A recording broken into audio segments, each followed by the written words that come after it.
नेपाल बन्द गरेर तर्साउन खोजियो। आज बाटामा खाल्टाहरू खनिए, कतिपय ठाउँमा बम राखेर अनि विप्लव लेख्ने काम हो। आफूले बम राखेर आफ्नो परिचय दिन नसक्ने, आफूले गरेका कामको जिम्मा लिन नसक्ने, तरकारी फ्याँकेको कुराको जिम्मा लिन नसक्ने, ड्राइभर जलाएको कुराको जिम्मा लिन नसक्ने अनि क्रान्तिकारी ठूला कुरा गर्ने। आयोग बनेकोमा कत्रो पीर, आयोग बनेको भोलिपल्ट नेपाल बन्द। कत्रो पीर। नाटकबाजहरूका नाटकका भ्रममा परेर, तिनका छली कुराका भ्रममा परेर देशलाई गलत बाटोमा जान दिनु हुँदैन। एउटा गरिब ट्याक्सीवालालाई झुक्क्याएर यात्री हुँ भनेर ट्याक्सी भित्र चढेर पेट्रोल खनाएर आगो लगाएर धन्न बाँचे बिचरा सर्वहारावादी पार्टी। शाकाहारी आन्दोलनले हुँदैन भनेर उहाँले भनेको के हो? शाकाहारी आन्दोलनले हुँदैन भनेको उहाँले चिकन चिल्ली खान्छु भने हो? यो कास्टिङको रूपमा हो। हामीले आम सभा गर्नुपर्छ भने काठमाडौँका सबै सडकमा स्क्रिन राखेर, साउन्ड सिस्टम सबै सडकमा राखेर काठमाडौँ भरिको आम सभा गर्न पर्ने अवस्था आउन सक्छ। हिजोसम्म पनि भन्दै थिए, आज बिहानसम्म पनि त्यो बाटोमा लैनचौरको बाटोमा हिँड्नेहरूले भन्दै थिए, आज बिहानसम्म पनि राजतन्त्र फर्काएको घोषणा गर्छ अरे केपी ओलीले। जो केपी ओली आधा दशकभन्दा बढी समय गणतन्त्रका लागि लड्यो, आधा दशकभन्दा बढी समय लोकतन्त्रका लागि लड्यो, आधा भन्दा बढी समय सामाजिक न्याय र समानताका लागि लड्यो, त्यो केपी ओलीले राजतन्त्र फर्किएको घोषणा गर्छ अरे। अस्थिरता होइन, चुनावतर्फ जाउँ। अस्थिरता होइन, चुनाव चाहियो। अस्थिरता होइन, चुनाव चाहियो। जनता के भन्छ? जनता के भन्छ?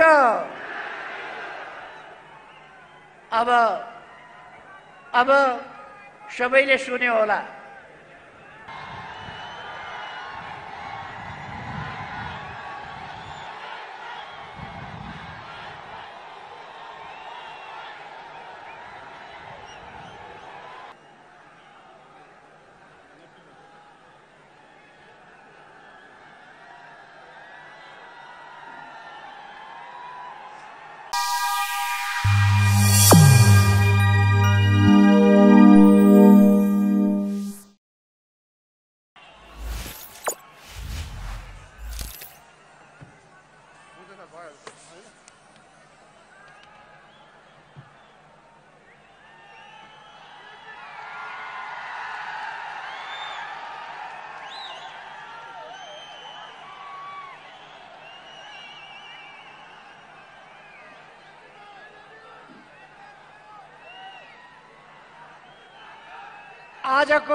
आजको यस कार्यक्रममा यहाँ उपस्थित हुनुभएका र यहाँ विभिन्न कारणले उपस्थित हुन नसक्नुभएका देशभरिका दाजुभाइ दिदीबहिनीहरू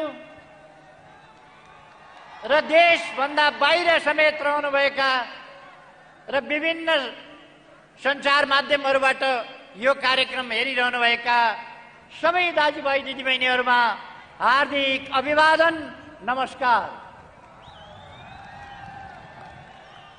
यस कार्यक्रमका अध्यक्ष महोदय, मञ्चमा आसीन नेतागण, सम्पूर्ण नेतागणहरू र यहाँ उपस्थित हुनुभएका विभिन्न पेशा व्यवसाय, विभिन्न संगठनहरू, विभिन्न जिल्लाहरूबाट यहाँ उपस्थित हुनुभएका सम्पूर्ण दाजुभाइ दिदीबहिनीहरू, आज हामीलाई काठमाडौँमा आम सभा गर्ने ठाउँ भएन। आम सभा गर्न अरूलाई कुनै ठाउँ छान्यो भने पनि अरूलाई आमसभा गर्न साउ त्यो ठाउँ अरूलाई ठुलो हुन्छ। हामीलाई जहाँ छाने पनि सानो हुन्छ। हामीले काठमाडौँ उपत्यकामा सबभन्दा ठुलो ठाउँ आमसभा गर्नलाई सबभन्दा ठुलो ठाउँ छान्यौं। यता बाटोभन्दा परसम्म, बाटोभन्दा धेरै पर सञ्चय कोषभन्दा टाढासम्म, यता दक्षिणतिर त्रिचन्द्र कलेजभन्दा परसम्म, पूर्वतर्फ जय नेपाल। तैपनि मानिसहरू अटेका छैनन्। खाँदा खाँद छ, सभा गर्ने ठाउँ पुगेका छैन। फेरि मान्छेहरू सोधिराखेका छन् मूल पार्टी कुन हो भनेर। मूल पार्टी कुन हो? अहिले पनि कोही अलमलमा छ भने, अन्यलमा छ भने कठैबरा भन्न सकिन्छ। मूल पार्टी कुन हो थाहा पाउनु परेन? मूल पार्टी यही हो जहाँ तपाईँ हामी छौँ। यही हो मूल पार्टी। यो कम्युनिस्ट पार्टीको मूल पार्टी मात्रै होइन, देशकै मूल पार्टी हो।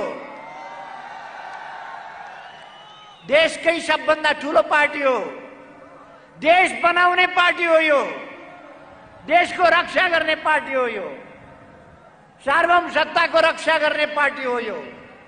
र यो पार्टी देशको स्वाधीनताको रक्षा गर्ने र त्यसको ठिक ढङ्गले प्रयोग गर्ने पार्टी हो। देशको भौगोलिक अखण्डताको रक्षा गर्ने पार्टी हो यो। यो पार्टी लोकतन्त्रका लागि 7 दशकभन्दा लामो सङ्घर्ष गरेर आएको पार्टी हो। बलिदान दिएर आएको पार्टी हो। सही बाटो ठम्याएर आएको पार्टी हो। लोकतन्त्र ल्याउन सर्वाधिक अहम भूमिका खेलेको पार्टी हो।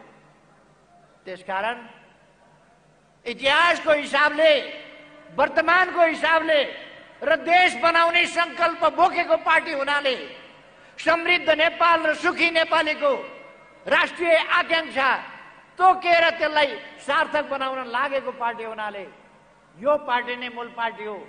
अझै पनि बताइरहनु पर्छ? मलाई लाग्छ आजबाट कुन पार्टी मूल पार्टी भन्ने कुरा, कुन चाहिँ पार्टी खास पार्टी भन्ने कुरा, कुन पार्टी सकली कुन पार्टी नकली भन्ने कुरा को टुङ्गो लाग्यो। यो फैसला भयो। अब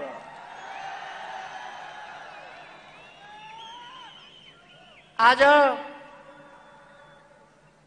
तपाईहरुलाई यहाँ उपस्थित हुन नदिनका लागि हिजो तथाकथित नेपाल बन्द गरियो।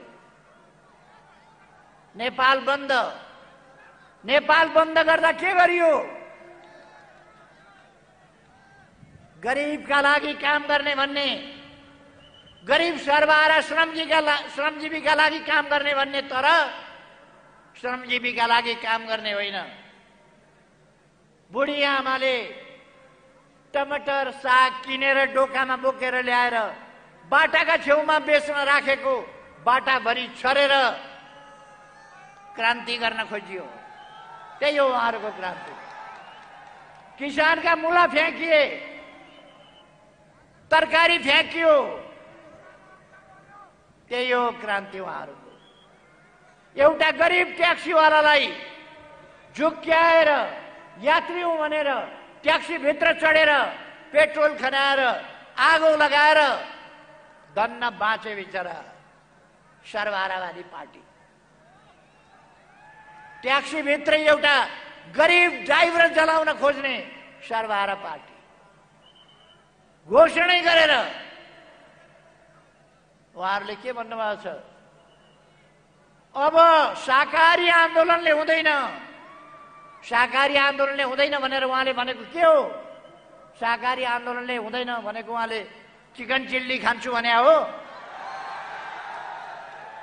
उहाँले नरभक्षी आन्दोलन गर्न खोजेको। म उहाँहरूलाई भन्दिन चाहन्छु, नरभक्षी आन्दोलनका दिन गए।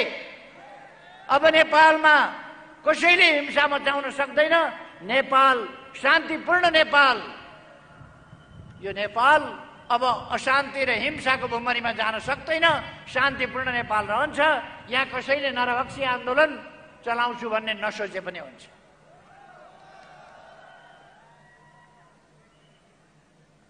अघि नै उप प्रधानमन्त्री ईश्वर पोखरेल कमरेलले भनिसक्नुभयो, जुन क्षति भएको छ, सागसब्जी फ्याँकिएको छ, नोक्सान गरिएको छ गरिबको, त्यो गरिबको नोक्सान गरिएको कुरा सरकारले क्षतिपूर्ति दिन्छ। बदमाशी उहाँहरू गर्नुहुन्छ, तर हामी उहाँहरूलाई क्षतिपूर्ति दिन्छौँ। गरिबको नोक्सान भएको कुरा सरकारले हेर्छ, सरकारले बिहोर्छ त्यो कुरा। ट्याक्सी इन्सुरेन्स गरेको होला, इन्सुरेन्सले तिर्छ र इन्सुरेन्सलाई हामी त्यो ट्याक्सीको क्षतिपूर्ति दिन लगाउँछौँ। भएन भने यस देशमा गरिबलाई हेर्ने, जनतालाई हेर्ने सरकार छ, जनतालाई माया गर्ने सरकार छ, गरिबलाई माया गर्ने सरकार छ, शान्तिलाई मन पराउने, शान्ति स्थापना गर्ने सरकार छ, शान्तिका लागि लड्ने सरकार छ। त्यसकारण जनता ढुक्क हुनुहोस्। हिजो तपाईहरुलाई आज यहाँ आउन नदिनका लागि हिजो नेपाल बन्द गरियो। नेपाल बन्द गरेर तर्साउन खोजियो। आज बाटामा खाल्टाहरू खनिए। कतिपय ठाउँमा बम राखेर अनि विप्लव लेख्ने काम हो।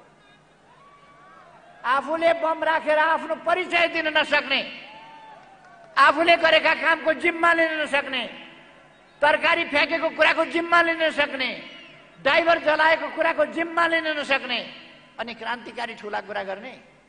आफूले गरेका कामको जिम्मा लिनुस् न, त्यो नलिने। तर उहाँहरूका प्रयासले रोकिने कुरा भएन। जब जनताको सागर उर्लिन्छ, जब जनता मनबाट सरिक हुन्छ, तब त्यस बेललाई कसैले सेक्न सक्दैन। आज त्यसै कारण इतिहासमा कहिल्यै नभएको, इतिहासकै सबभन्दा ठुलो जनसभा आज पहिलोपल्ट काठमाडौँमा भइरहेको छ। इतिहासकै सबभन्दा ठुलो जनसभा हो। म तपाईहरुलाई धन्यवाद भन्न चाहन्छु, तपाईहरुलाई सलाम भन्न चाहन्छु। तपाईहरुको यो चेतनालाई, यो सजगतालाई, भ्रम फिजाउने तत्त्वहरूका भ्रमहरूलाई चिरेर तपाईहरु जसरी स्पष्टताका साथ, दृढताका साथ यहाँ खडा हुनु भएको छ, यसलाई म सम्मान गर्न चाहन्छु। हामी कुन बाटोमा जान खोजिरहेका छौं, के गर्न खोजिरहेका छौं, म तपाईहरुलाई भन्न चाहन्छु। हामी समृद्ध नेपाल र सुखी नेपाली बनाउने यो नेपालको राष्ट्रिय आकांक्षा हो। यस आकांक्षालाई सफल बनाउन चाहन्छौं। यसका लागि हामी विभिन्न विकास निर्माणका कामहरूलाई अगाडि बढाइरहेका छौं। मैले भनिरहनु पर्ला जस्तो लाग्दैन। यस 3 वर्षमा मात्रै हामीले लगभग 6000 किलोमिटर डबल लेन, 4 लेन र 6 लेनका बाटाहरू कालोपत्र गरेका छौं। 400 भन्दा बढी सडक पुलहरू निर्माण गरेका छौं। 400 भन्दा बढी नै झोलुङ्गे पुलहरू निर्माण गरेका छौं। तुइनहरू विस्थापित गरेका छौं। विभिन्न विद्युत आयोजनाहरू सफल बनाएका छौं। विभिन्न सब स्टेशनहरू, ट्रान्समिसन लाइनहरू दिनै पछि हामी लगभग उद्घाटन गरेर हिँडेका छौं, तयार गरेका छौं हामीले।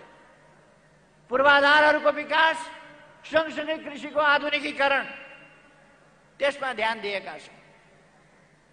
हामीले मानव अधिकारको क्षेत्रमा, मानवीयताको क्षेत्रमा, समाज सुधारको क्षेत्रमा समाज सुधार गर्नका लागि, समाजलाई माथि उठाउनका लागि अहिले हामी तोकेर भन्न सक्छौँ सडक बालबालिका। हामी सरकारमा आउँदा सडकभरि सडक बालबालिका हुन्थे। ती सडक बालबालिकालाई अपमानजनक ढङ्गले खाते भन्ने चलन थियो। आज हामीले सडक बालबालिका रहन दिएका छैनौँ। आज सडकमा बालबालिका छैनन्। सरकार छ तिनलाई हेर्ने, तिनको अभिभावक सरकार छ। जुन बालबालिकाको अभिभावक छैन उनका लागि सरकार छ। यो हामीले घोषणा गरेका छौँ। आज सडकमा भड्किएर हिँड्नुपर्ने अवस्था छैन। यदि कोही मानिस बेसहारा छ भने त्यसको सहारा सरकार छ। कोही पनि नागरिक बेसहारा हुँदैन। मैले केही अगाडि नै घोषणा गरेको छु, नेपालमा कोही भोकै पर्दैन, कोही भोकले मर्दैन। यसलाई कतिले मजाकको रूपमा उडाए, कतिले भण्डारा चलाएको नाटक गरे। कोही पूर्व प्रधानमन्त्री त अरूले पकाएका भान्सामा डाडु पुन्यौ लिएर बाँड्दै हिँड्या पनि देखे। बडा लोकप्रिय हुनलाई अरूले पकाएको भात, अरूले पकाएको दाल टेलिभिजन सिउरिएर भिरेर फोटो खिच्दै डाडु लिएर बाँड्न लाग्यो। अनि फोटो खिचेर फेसबुकमा, कमसे कम आफूले केही काम गरे त हुन्थ्यो। काम गर्ने होइन, बाँडेर फोटो खिचेर फेसबुकमा हाल्ने। हामीलाई त्यो तमासा गर्नु छैन, त्यो नाटक गर्नु छैन। हामी देशको समस्या समाधान गर्ने हौ, नाटक गर्ने होइन। हाम्रो काम समस्या समाधान गर्ने हो, देशबाट गरिबी हटाउने हो, भ्रष्टाचार हटाउने हो, देशमा सुशासन दिने हो, विकासको लहर ल्याउने हो र देशलाई समृद्ध नेपाल र सुखी नेपाली बनाइछाड्ने हो। यही कुरा बनाउन नदिन एउटा देशबाट बेष्टित नेपाललाई हामीले भूजडित बनायौं। उत्तरतिरबाट पनि हामीले, चीनतिरबाट पनि हामीले पारवहन र यातायात सन्धि गर्यौं, नाकाहरू खोल्यौं। दक्षिणतिरबाट हामीले थुप्रै अरू नयाँ सहमतिहरू गर्यौं, बन्दरगाहहरू लियौं, नेपाललाई अनुकूल बनायौं, सहज बनायौं। अब विभिन्न परियोजनाहरू तयार भइरहेका छन्। पञ्चेश्वर अब बन्नेवाला छ। सँगसँगै चाँदनी दोधारामा 10 क्युमेक्स पानी अब 6 महिनाभित्र डिपिआर भएर हेडवर्क सुरु हुन्छ र अर्को सालबाट हामी सिँचाइको प्रबन्ध गर्न सक्छौँ। चाँदनी दोधारामा सिँचाइ जान्छ। तराईमा डुबान बाटो भनेर होस् अथवा बाँध भनेर होस्, सिमानामा बाँधेर तराईका खेतहरू डुबान हुन्थे। ती डुबानलाई हामीले कुरा गर्यौं भारतसँग र डुबान हटाउने काम गर्यौं। अझै केही कामहरू गर्नु छ, त्यसलाई अगाडि लाँदैछ। अनि कति वर्षदेखि, 20औं वर्षदेखि हुलाकी राजमार्ग कुरा मात्रै हुने गरेको थियो, तर काम भएको थिएन। पहिलोपल्ट म प्रधानमन्त्री भएपछि हुलाकी राजमार्ग हामी आफै बनाउँछौँ भनेर, हामी आफै हुलाकी राजमार्ग बनाउँछौँ भनेर हामीले सुरु गर्यौं। 10 अरबको त्यस वर्षका लागि बजेट छुट्यायौं र हुलाकी राजमार्ग आज लगभग पूरा हुने स्थितिमा छ। केही ठाउँहरूमा बाँकी छ, त्यो छिटै पूरा गर्ने तयारीमा हामी लागिरहेका छौँ। पूर्व पश्चिम राजमार्ग हामी चौडा गरिरहेका छौँ। 4 लेन 6 लेनको काम भइरहेको छ, साथीहरूले देखिरहनु भएको छ। नेपालमा रेल ल्याएका छौँ, अब केही दिनभित्रबाट नियमित रूपमा सञ्चालन गर्दैछौँ। पूर्व पश्चिम रेलको बाटो हामी निर्माण गर्दैछौँ। पूर्व पश्चिम रेलको बाटो केही ठाउँमा निर्माण सुरु भएको छ, केही ठाउँमा निर्माण अब सुरु हुँदैछ। पूर्व पश्चिम रेलमार्ग, उत्तर दक्षिण रेलमार्ग, काठमाडौँ रक्सौल रेलमार्ग त्यसका लागि अब भारतसँग सम्झौता भएर डीपीआर भएको छ। अब त्यसको काम सुरु हुन्छ। डीपीआर अन्तिम अवस्थामा पुगेको छ। चीनतर्फ रेल मार्गको सम्बन्धमा हामीले सहमति गरेका छौँ। त्यसै गरेर नेपाललाई चीनसँग जोड्ने मामलामा टोखा छहरे सुरुङ मार्ग, बेत्रावती सेप्रुबेसी सुरुङ मार्ग, यसबाट केरुङलाई हामी 1 घण्टाको बाटो बनाउँदैछौँ। 1 घण्टाभित्र हामी केरुङ पुग्छौँ राम्रा बाटाहरूबाट। यस्तै गरेर नेपाललाई हामीले सुरुङ मार्गमा प्रवेश गराएका छौँ। अब नेपालको विकास अब सुरुङ मार्गमा प्रवेश गरेको छ। यही थानकोटबाट नौबिसे सुरुङ मार्ग खन्ने काम सुरु भएको छ, यहाँहरूले देख्नु भएको छ। अब त्यो काम छिटै नै हामी पुरा गर्दैछौँ। म यहाँहरूलाई आग्रह गर्न चाहन्छु, हाम्रा विकास निर्माणका कामहरू चौतर्फी रूपमा कृषिको आधुनिकीकरण, व्यवसायिकीकरणका लागि कृषिको आधुनिकीकरण कार्यक्रम हामीले अगाडि बढाएका छौँ। अब हाम्रा युवाहरू विदेश जानु नपरोस्। हिजो एउटा परिस्थिति बन्यो, भयावह परिस्थिति। त्यस परिस्थितिले हाम्रा युवाहरू लस्कर लागेर विदेश जाने अवस्था बन्यो।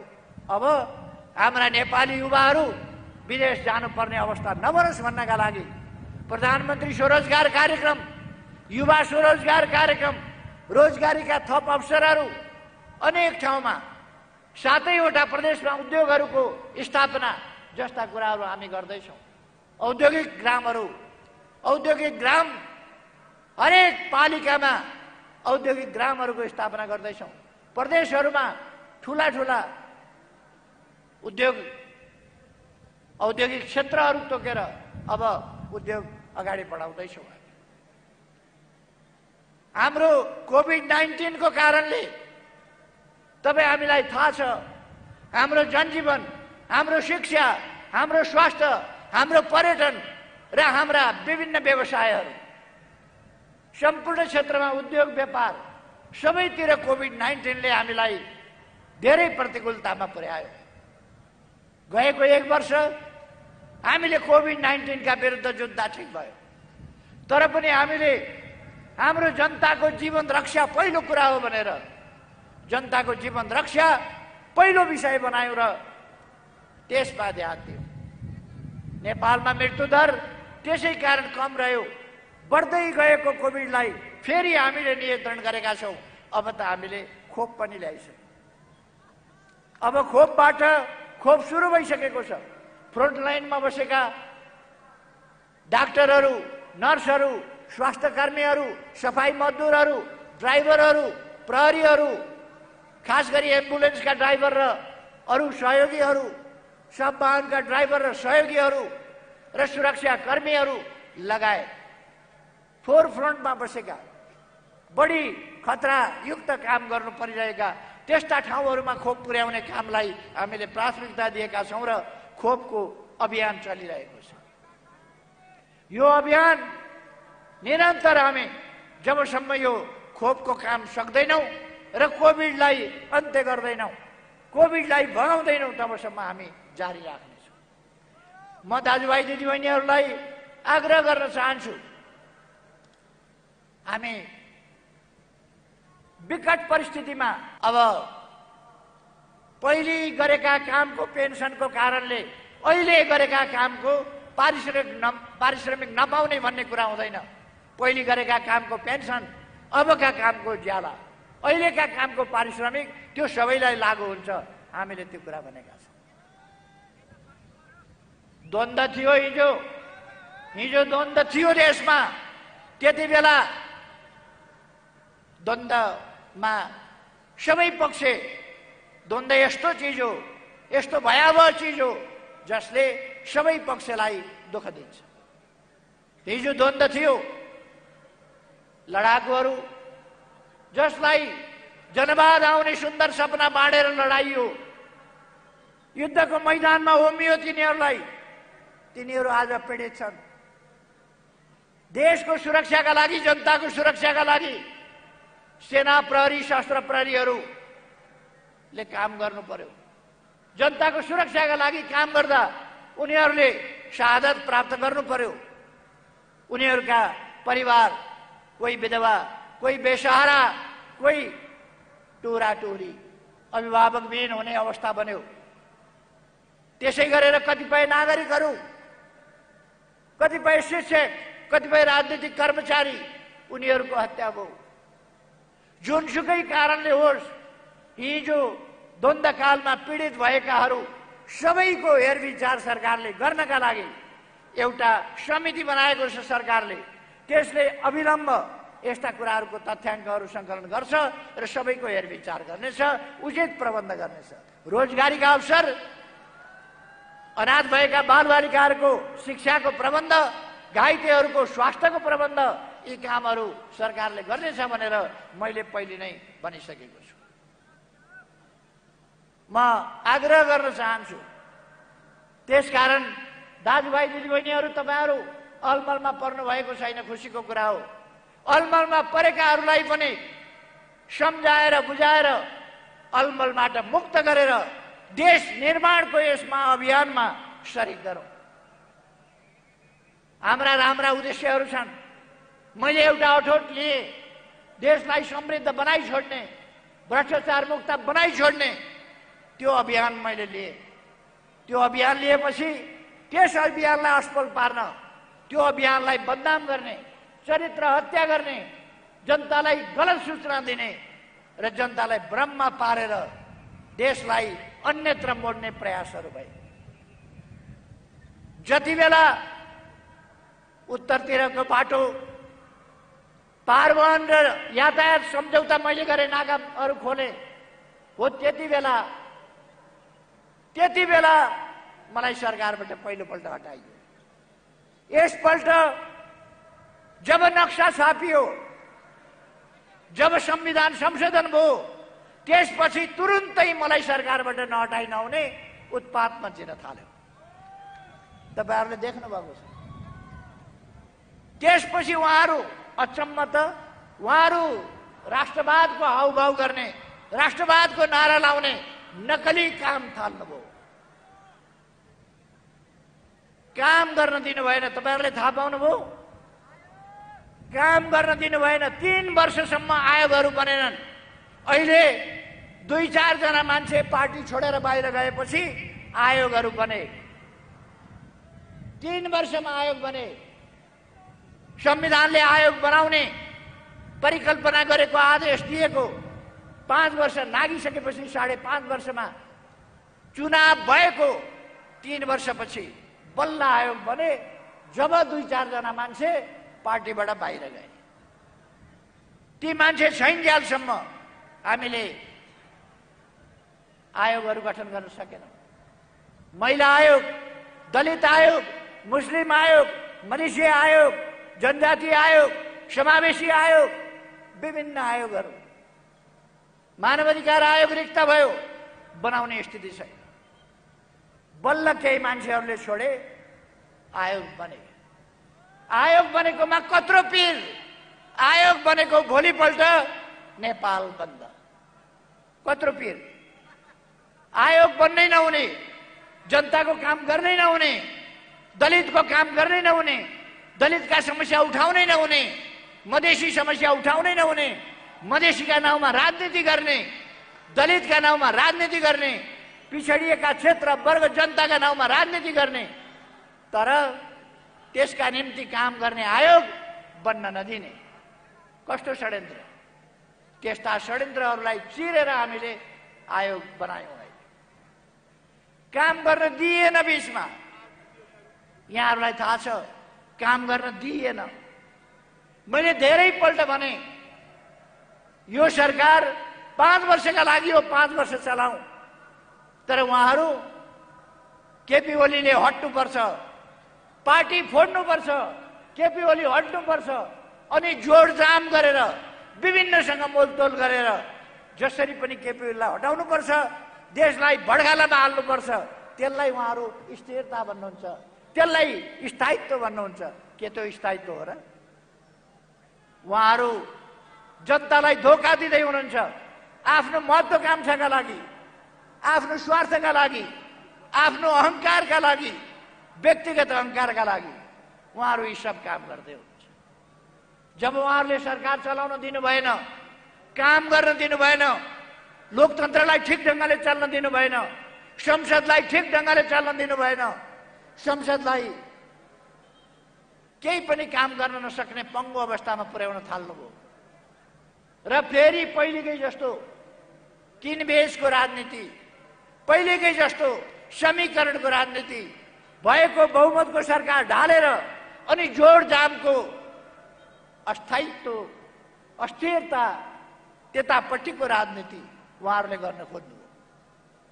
त्यसकारण मैले काम गर्नै नपाउने अवस्था भएपछि नेपाली जनताका बीचमा ताजा जनादेशका लागि जानु पर्यो। काम गर्न नदिने ठिक कि काम गर्न खोज्ने ठिक, तपाईहरुले कसलाई साथ दिने फैसला दिनुस् भनेर मैले जनताका बीचमा जानु पर्यो। म यहाँहरूलाई प्रश्न गर्न चाहन्छु, अस्थिरताको राजनीतितर्फ नै हामी जाने कि चुनावतर्फ, जनताका बीचमा जाने कि अस्थिरतातर्फ जाने? म भन्न चाहन्छु अस्थिरतातर्फ होइन, चुनावतर्फ जाउँ। म सबै दाजुभाइ दिदीबहिनीहरूले एकपल्ट भनिदिनुहोस्, सबैले एकपल्ट, सिंहै काठमाडौँले, देशले सुन्ने गरी सबैले भनिदिनुहोस् एकपल्ट, अस्थिरता होइन, चुनावतर्फ जाउँ। अस्थिरता होइन, चुनाव चाहियो। अस्थिरता होइन, चुनाव चाहियो। जनता के भन्छ? जनता के भन्छ?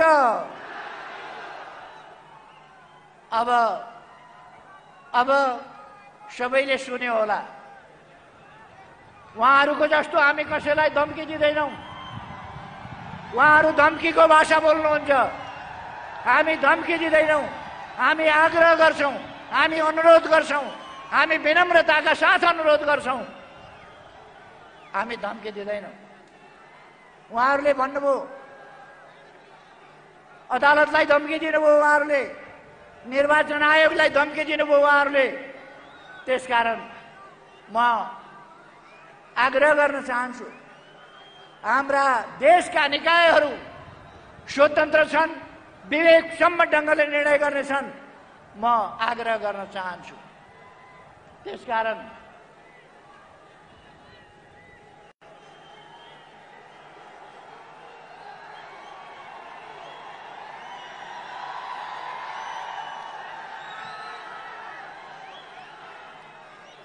म आग्रह गर्न चाहन्छु, अब देश चुनावतर्फ गयो, देश चुनावतर्फ गयो। अब चुनावले फैसला गर्छ कसको सरकार बन्नुपर्छ, चुनावले फैसला गर्छ। त्यसकारण म भन्न चाहन्छु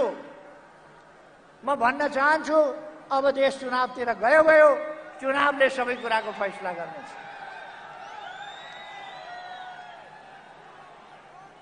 निर्वाचन आयोगमा गएर निर्वाचन आयोगलाई निर्वाचनको तयारी नगर भन्ने, निर्वाचन नगर्नु चाहिँ लोकतन्त्र अरे। निर्वाचन हुने भयो भने, निर्वाचन हुँदा देश संकटमा पर्छ अरे। निर्वाचनबाट देश संकटमा पर्छ? जनताले अभिमत प्रकट गर्दा, जनताले सरकार छान्दा, जनताले आफ्नो फैसला दिएर त्यो फैसला अनुसार देश अगाडि बढ्दा देश संकटमा पर्छ? केही मान्छेहरूले कुनामा बसेर षड्यन्त्र गरेर अरूका लागि काम गर्दा देश संकटमा पर्ने हो। देशलाई संकटमा पर्न दिनु हुँदैन। अब नेपाली जनताको चेतनाको स्तर यति माथि उठेको छ, यति सजगता नेपाली जनतामा आएको छ, अब कसैले पनि लोकतन्त्र खोज्न सक्दैन। नेपालमा लोकतन्त्र मासिन सक्दैन। लोकतन्त्रको भविष्य उज्जवल छ, लोकतन्त्र सुदृढ छ, किनभने नेपाली जनता सचेत छ। अब नेपाली जनता सचेत छ, या कसैले कुनै हिसाबले पनि लोकतन्त्रलाई केही गर्छु भनेर नचिताए हुन्छ, लोकतन्त्रतर्फ कर्के आँखा नलगाए हुन्छ, कसैले प्रतिगमन नसोचे पनि हुन्छ। यो देश अब अघि बढ्यो।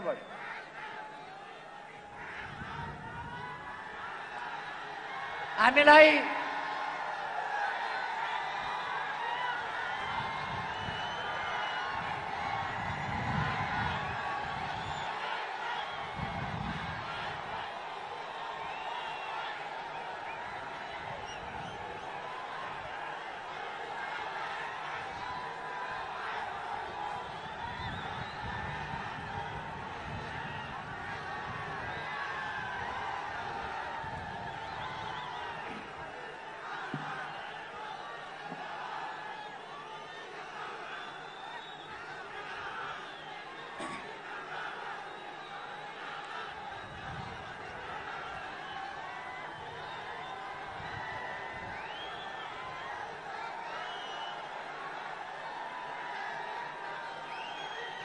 साथीहरू अब शान्त रहनुहोस् त। मैले केही कुरा मात्रै भन्न बाँकी छ, एकछिन शान्त रहनुहोस्।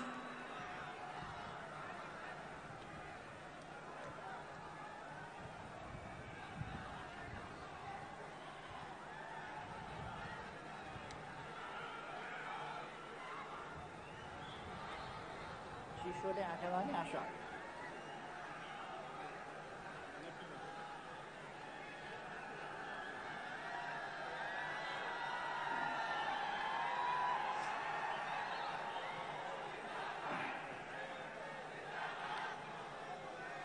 आदरणीय दिदीबहिनी तथा दाजुभाइहरू, अहिले देशव्यापी रूपमा एउटा बहस भइरहेको छ। यो बहस बलजफ्ती यो बहस निकालिएको छ। संसद विघटनको सिफारिस, संसद विघटन संविधान सम्मत छ कि छैन भनेर बहस निकालिएको छ। सर्वसाधारण जनताले बुझेको कुरा हो।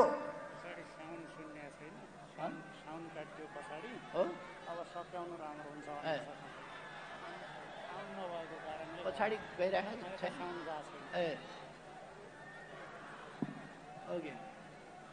यो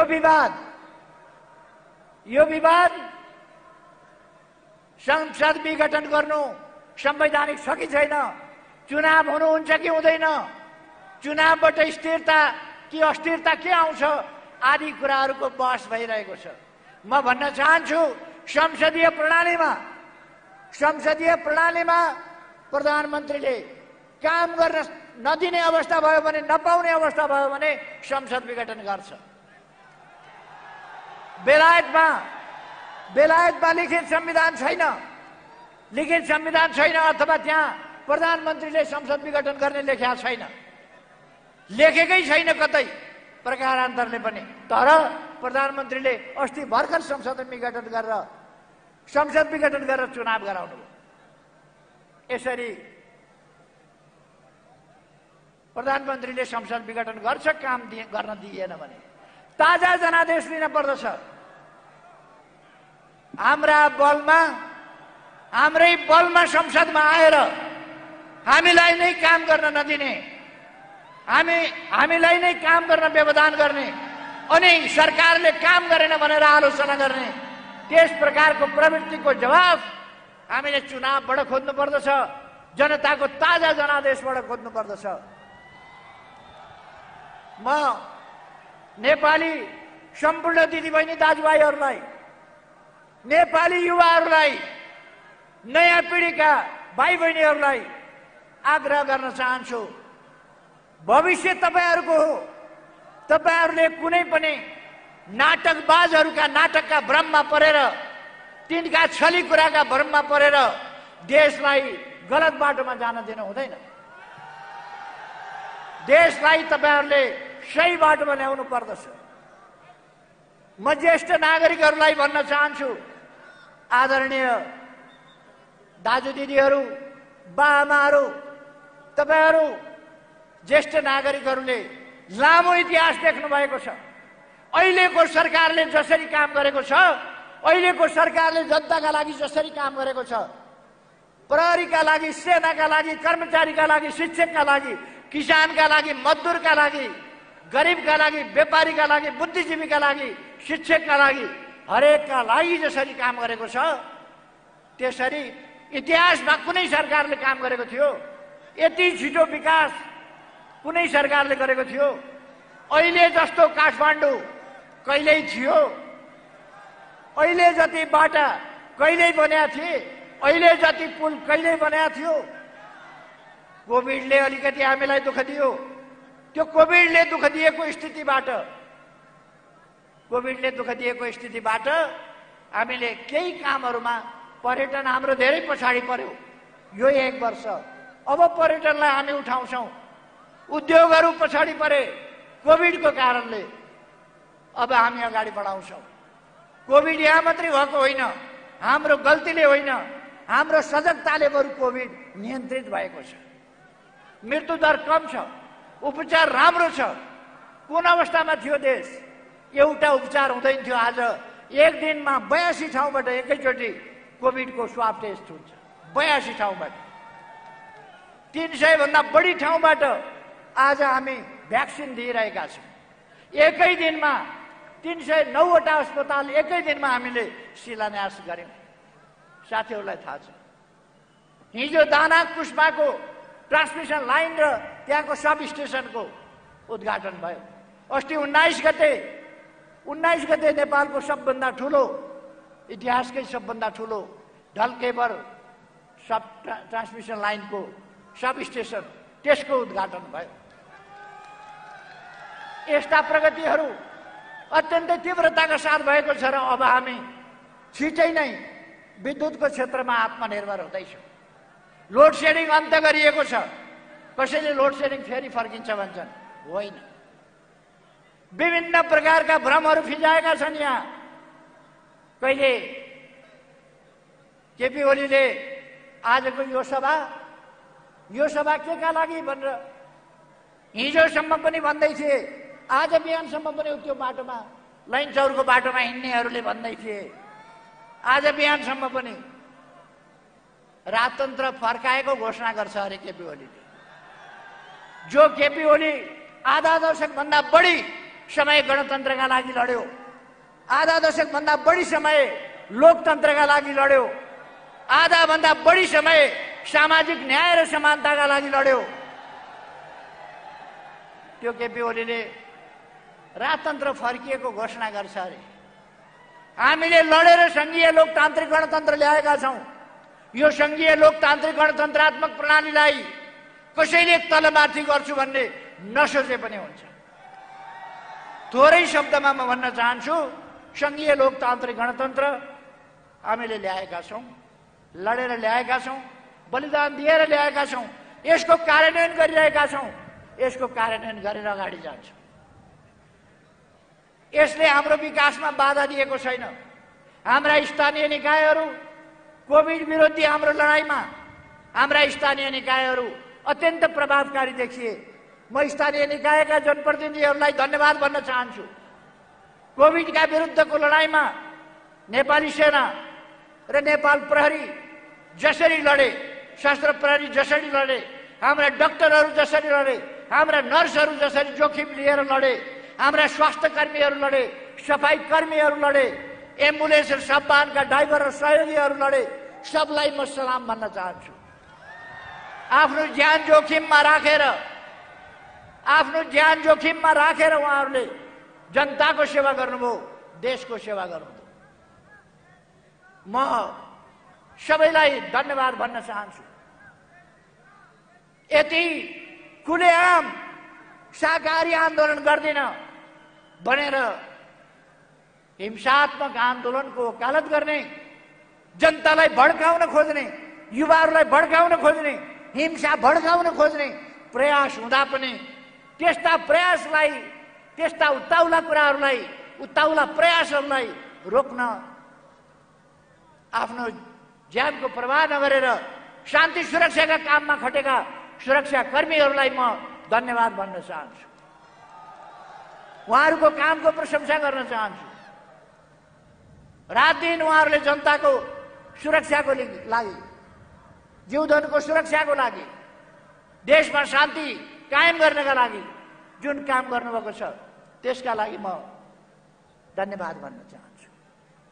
त्यसै गरेर हाम्रो पार्टीका कार्यकर्ताहरू, म पार्टी अध्यक्षको हैसियतले भन्दैछु, हाम्रो पार्टीका कार्यकर्ताहरू कुनै प्रकारको अलमलमा नपरेर, चाटुकारहरूका चटकै कुराहरूका पछाडि नपरेर जसरी स्पष्टताका साथ पार्टीको पक्षमा उभिनु भएको छ, नयाँ गतिका साथ उठ्नु भएको छ, म तपाईहरूलाई, तपाईहरूको सचेतनतालाई, तपाईहरूको सङ्गठितपनलाई, तपाईहरूको विश्वासलाई, तपाईहरूको सक्रियतालाई सलाम भन्न चाहन्छु। वास्तवमा तपाईहरूले सजगता देखाउनु भएको छ। पार्टी कार्यकर्ता भन्नाले जनवर्गीय पेशागत सामुदायिक सङ्गठनका कार्यकर्ताहरू, विभिन्न पेशा व्यवसायका दाजुभाइ दिदीबहिनीहरू सबैलाई म धन्यवाद भन्न चाहन्छु। आज यो कार्यक्रम गर्दा अवश्य नै ट्राफिकमा समस्या आएको छ, हिँडडुलमा समस्या आएको छ, गाडी बाइक चलाउन समस्या आएको छ, सडक एक ढङ्गले काठमाडौँ अस्तव्यस्त हुने स्थिति बनेको छ।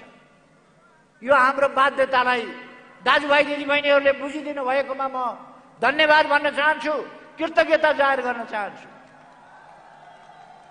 हामी सडकमा नउत्रिँदा अलिअलि मान्छे लिएर, 2-4 हजार मान्छे लिएर, 2-4 हजार जम्मा गरेर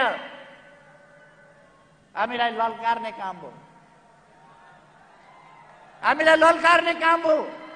2-4 हजार मान्छे लिएर केपी ओली यहाँ आऊ, हेर को हो पार्टी, उन्मूल पार्टी भनेर ललकार्ने काम हो। हामीले त्यसकारण सडकमा आउनु पर्यो। म तपाईहरूलाई धन्यवाद दिन चाहन्छु। यसरी सडकमा हाम्रो आह्वानमा उत्रिनु भएकोमा तपाईहरूलाई धन्यवाद दिन चाहन्छु। सम्पूर्ण दाजुभाइ दिदीबहिनीहरूलाई धन्यवाद भन्न चाहन्छु। त्यसै गरी यस कारणले गर्दा विभिन्न पसल गर्ने व्यवसायीहरूले कठिनाई झेल्नु पर्यो, व्यवसायीहरूले झेल्नु पर्यो, यातायातमा झेल्नु पर्यो। त्यसका लागि म आम जनतासँग क्षमा प्रार्थी छु। हाम्रो मनसाय त्यो होइन, हामीले दुःख दिन खोजेको होइन, तर कार्यक्रम हामीले गर्नै पर्ने परिस्थिति बन्यो, त्यसकारण हामीले यो सभा गर्यौँ। मैले अस्ति नै भने 23 गतेको सभा हेर्नुहोस्, 23 गतेको सभा एउटा कास्टिङको रूपमा हुनेछ। यो कास्टिङको रूपमा हो। हामीले आम सभा गर्नुपर्छ भने काठमाडौँका सबै सडकमा स्क्रिन राखेर, साउन्ड सिस्टम सबै सडकमा राखेर काठमाडौँ भरिको आम सभा गर्न पर्ने अवस्था आउन सक्छ। अर्को कास्टिङ हामी 1 गते बुटौलमा देखाउँदैछौँ। 1 गते बुटौलमा अर्को सभा हुनेछ।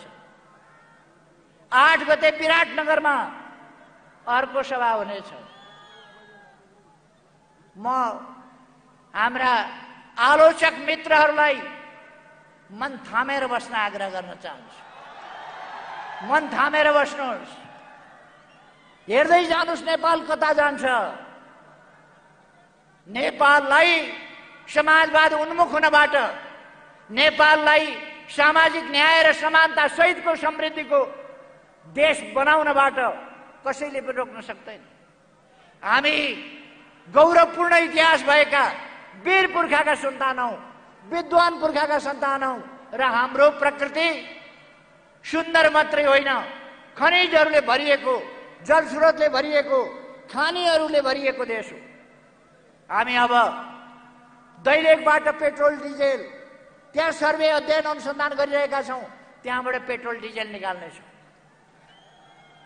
हामी धौबादीबाट, नवलपरासीको धौबादीमा हामीले विशाल फलाम खाने भेट्टाएका छौं र त्यहाँबाट फलाम र स्टिल उत्पादन गर्न सकिने परीक्षण भइसकेको छ। अब उत्पादन गर्ने कामतिर हामी थाल्छौँ। तनहुँको मिनम डाँडाबाट पर्वतको फलाम खानीबाट निक्लिने फलाम त्यसै उद्योगसँगबाट हामी स्टिल र फलामका कामहरू गर्नेछौँ। फलाम र स्टिलका औजारहरू सामग्रीहरू उत्पादनका कारखानाहरू खोल्नेछौँ। हामी तामाखानी जाजरकोटबाट त्यस्तै गरेर बैतडीबाट फस्फरसको खानी यस्ता खानीहरू अध्ययन गरिरहेका छौँ र त्यसबाट अब हामी बिस्तारै रासायनिक मल आफ्नै देशमा उत्पादन गर्ने र कृषिको उत्पादकत्व बढाउने काममा सुरु गरिरहेका छौँ, अध्ययन गरिरहेका छौँ। त्यसकारण म दाजुभाइ दिदीबहिनीहरूलाई भन्न चाहन्छु, हामीले निराश हुनुपर्ने कुरा छैन। हामी देश विकास गरेर अगाडि बढ्न सक्छौँ। एकताबद्ध भएर देश विकासमा हामी लाग्यौँ भने हाम्रो देश विकासको अभियानलाई कसैले पनि रोक्न सक्ने छैन। म यो कुरा साथीहरूलाई विश्वास दिलाउन चाहन्छु। अब मैले धेरै समय नलिउँ, साथीहरूलाई घर फर्किनु पनि छ, त्यसकारण म धेरै समय लिन चाहन्न।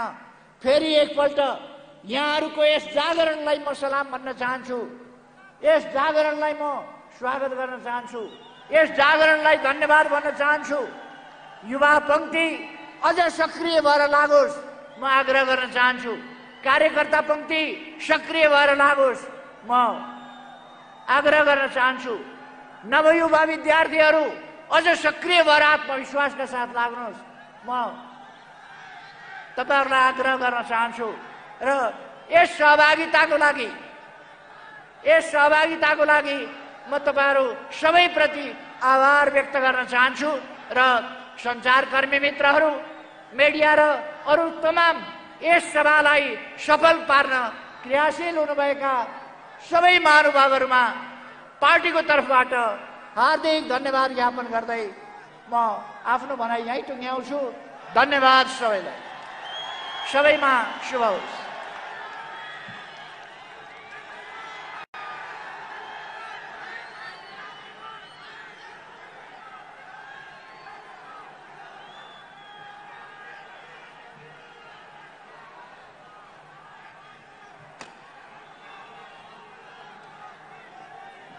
आदरणीय सहभागी कमरेडहरू,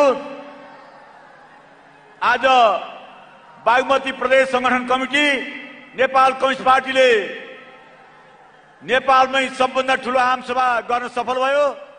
यो आमसभामा सहभागी हुनुभएका सम्पूर्ण सहभागीहरूलाई हार्दिक धन्यवाद दिन चाहन्छु। त्योभन्दा पनि धेरै राष्ट्रको काम र देशको काम, पार्टीको महत्त्वपूर्ण काम हुँदाहुँदै पनि बागमती प्रदेश संगठन कमिटीले आयोजना गरेको यस कार्यक्रममा उपस्थित भएर सारगर्भित मन्तव्य दिनुहुने सम्माननीय प्रधानमन्त्री एवं पार्टीका श्रद्धेय अध्यक्ष कमरेड केपी ओलीलाई बागमती प्रदेश संगठन कमिटीको हार्दिक धन्यवाद र बधाई ज्ञापन गर्न चाहन्छु। कमरेडहरू, जुन उत्साह हामीले पालेका छौं, जुन ढङ्गले आज यहाँबाट फर्केपछि दुईटा कुरा गर्नुपर्छ। एउटा संगठन निर्माण, दोस्रो जनआदरको रक्षा। संगठन निर्माणको काम पूरा गर्यौं, जनआदरलाई रक्षा गर्यौं भने आगामी वैशाख 17-27-2078 मा हुने निर्वाचनमा फेरि हामीले 2/3 बहुमत ल्याउने छौं। त्यो 2/3 बहुमत हुनको लागि आजैदेखि खटेर नेपालको समृद्धिको लागि